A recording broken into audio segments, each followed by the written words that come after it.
My name is Rob Gasparello. I'm the proud principal of Sharpstown High School.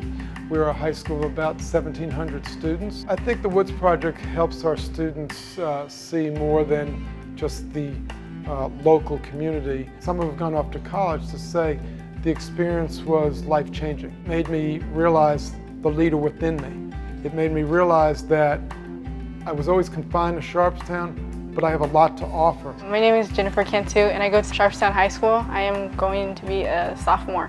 I guess people would describe me as first being shy, but then once I get comfortable, I'll start to be myself. I was actually really excited to go. And then when we got there, I was dying the first day. I was just like, okay, I don't know how I'm gonna make it through the 2 weeks, but I did. To get away from technology, I think that would be really good for me since I'm kind of almost always on it. I knew there was this weekend trip that I had to do, and I went out to the forest with some kids. But I remember just walking through the woods, and it was kind of like my first experience, being out in the woods and experiencing all of this. And the biggest change was when I was told that I was going to go to Yosemite and everything, and it kind of became a little bit more real. I was like, oh, that's really cool. That I know I can do more for myself. Because when I went before, I didn't believe in myself as much as I could have, and did things to my fullest potential. And when I came back, I noticed that they saw that in me, and I saw that in myself too. She felt a lot more experienced and more independent. It's made her grow up a lot more. She has a job. She's her own independent person. She's more, well, let me try that. She's a little bit more risk taker now. Because after you climb a big old mountain for how many days, she feels she can accomplish just about anything, and she can. I'm really nervous, but at the same time, I'm very, very excited. There was a quote that I found, which I am very excited to use when I go over there. It's, a moment of pain is worth a lifetime of glory.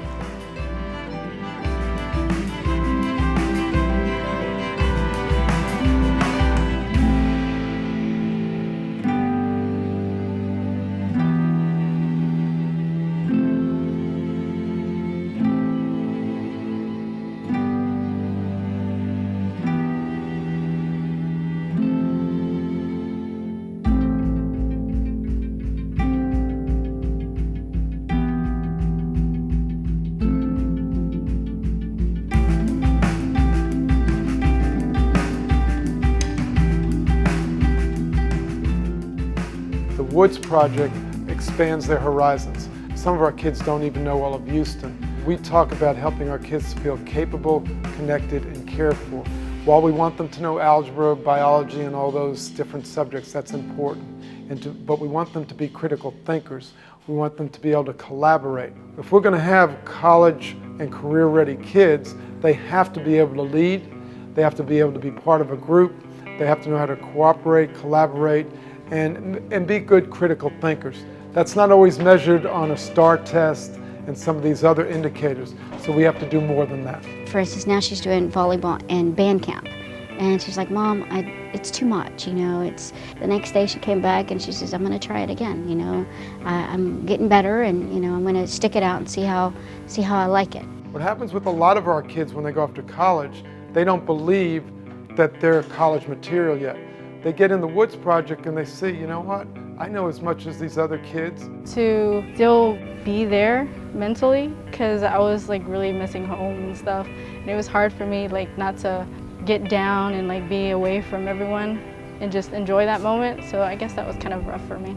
I could list on and on and on and on about so many different things that the Woods Project teaches you. And so for many different people, it's going to be a lot of different things that they learned from. The thing that surprised me the most was how easy I was able to talk to my group. I'm never really open with my feelings, but to them, we had our night sessions and everything. I was able to open up and tell them exactly how I felt, and I wasn't really scared of what they thought, because they were pretty much thinking the same thing, and their problems were similar to mine.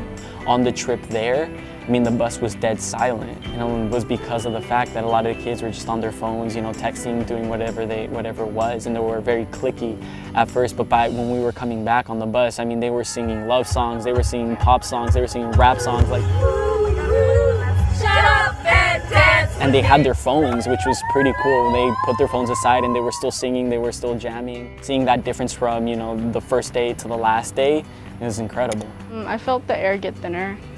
I felt each person Like I felt like they were just a bit stronger in themselves and they walked higher. I felt us get more close together because we accomplished something really tough and we made it through. It's not just going out into the woods. We can take the kids out in the woods and we can take them out of the city.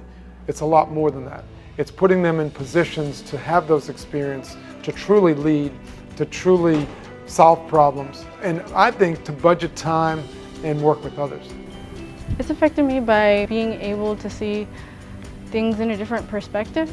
Before I left, I was just like, oh, this humidity is like, oh, this. And then when I went to California, I saw all the beauty in it. And before we left, they were like, y'all don't have to be sad because you're leaving. There's like beautiful things back in Houston and everything. And when I came back, tried to open my eyes to see the beauty in it, and that really helped me.